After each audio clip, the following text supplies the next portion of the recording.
All right, so today, welcome. It is Tuesday right now, and you are going to do a little video here, some notes on proportions, part 2. So I put this in your table of contents with the date of today, whatever that is for you. And we are going to look at some problems that I loved out of your book.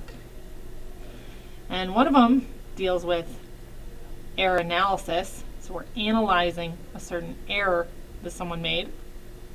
Second one is some pictures and determining whether that relationship is proportional. And then the last one, this one over here, is a word problemo that you're just going to choose a method and try to figure out that answer to the question. So let's start with some error analysis. Let's look at this problem about Jim. He goes for walks along the beach. No, it doesn't say. You can be imaginative. So in 3 hours, Jim can walk 14 miles. Wow, way to go, Jim. I wonder if he's walking at altitude. To find the time he would take to walk 25 miles, he wrote the proportion 3 goes to 14, just as 25 goes to H. Explain his error. Oh, so something is wrong with that proportion. What the heck is wrong with it? Maybe you already know. Well, I'm going to analyze. It. So I have 3, which was 3 hours, goes with 14 miles. So he goes for 3 hours, he can walk 14 miles, which is the same as walking for 25. Oh, but this is 25 miles for a certain amount of time. I see the error. Do you? So if they have 3 hours going with 14 miles, I need my ratio to be set up the same way on the other side. It should be hours and miles. And this person, I guess it was a he, has 25, maybe this Jim. Jim is figuring out his own problem. 25 is miles, so 25 should actually be on the denominator, and I would have my unknown on the numerator. So that's the error. So the error there would be the H and 25 are reversed. All right, let's look at this one. We have some shaded regions below, and we're determining whether they're proportional to each other. What would you do? Well, if they're proportional, their ratios would be equivalent. So let's look at shaded versus total on both. So if I look at here, I have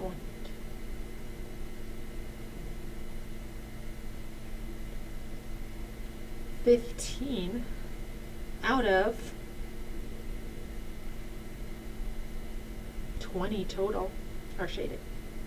And this one, 9 shaded out of 12 total. Are those equivalent ratios? Well, different ways of thinking about it. I could use what we learned in class about cross products. If it does form a proportion, their cross product should be equal. So 20 times 9 is 180. And then I would just do 15 times 12 and see if that's 180. If it is, they're proportional. Oh, that's a cool way of thinking about it, Everly. I know. I surprise myself every day. Oh my gosh, joyous moment. It is. If you don't like the cross products, well, deal with it. We're going to be using them.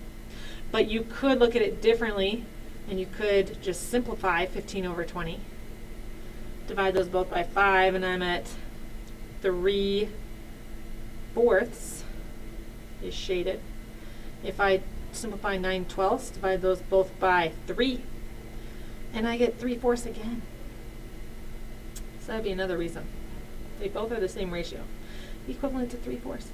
Cha-ching. Okay, and the last one. So the answer here, which maybe you saw earlier, is yes, they're proportional. And we can give reasons why. Lots of reasons. Okay, let's go ahead and take a look at this last one. So I have, what is this problem about? Oh, I'm low battery. We can do this. Okay, this problem, it's about granola. A box of granola. A 354-gram box of granola contains 20 grams of fat. Whew. Right there I have a ratio forming in my mind. Do you? If not, form one. This is what I see in my mind. 354-gram box of granola contains 20 grams of fat. Ratio. The recommended serving size of granola is 55 grams. Oh, so I can't eat the whole box? Well, you can, but it's just not what they recommend. Okay, so 55 grams. Now, would that go on the numerator or denominator of a ratio I would form? Well, it's talking about 55 grams out of the entire box, so I would put that on the numerator. How many grams of fat does the recommended serving size contain? So how much does this contain of fat? I don't know. And why don't I know? Because it's a question. And it says, explain why you chose the method you used. Well, I haven't chosen a method yet, but I could use a ratio table, or I could use the cross products. I'm looking at this, and I'm saying, holy cow, how am I going to get from here to there in a ratio table? What would I do? What should we do? Should we do a ratio table? Let's not. Let's do cross products. And then in class, we'll solve it using a ratio table. Okay? Or maybe you can try to on your notes. So I'm going to take 354, and I would let you use the calculator on this, over 20 equals 55 over G. Now, I noticed on the exit question, a lot of you had trouble with cross products. So cross products means the numerator and the denominator of the other ratio, the product of those, 20 times 55, is supposed to be equal to the cross product on the other side. Because it formed a proportion, we know the cross products are equal.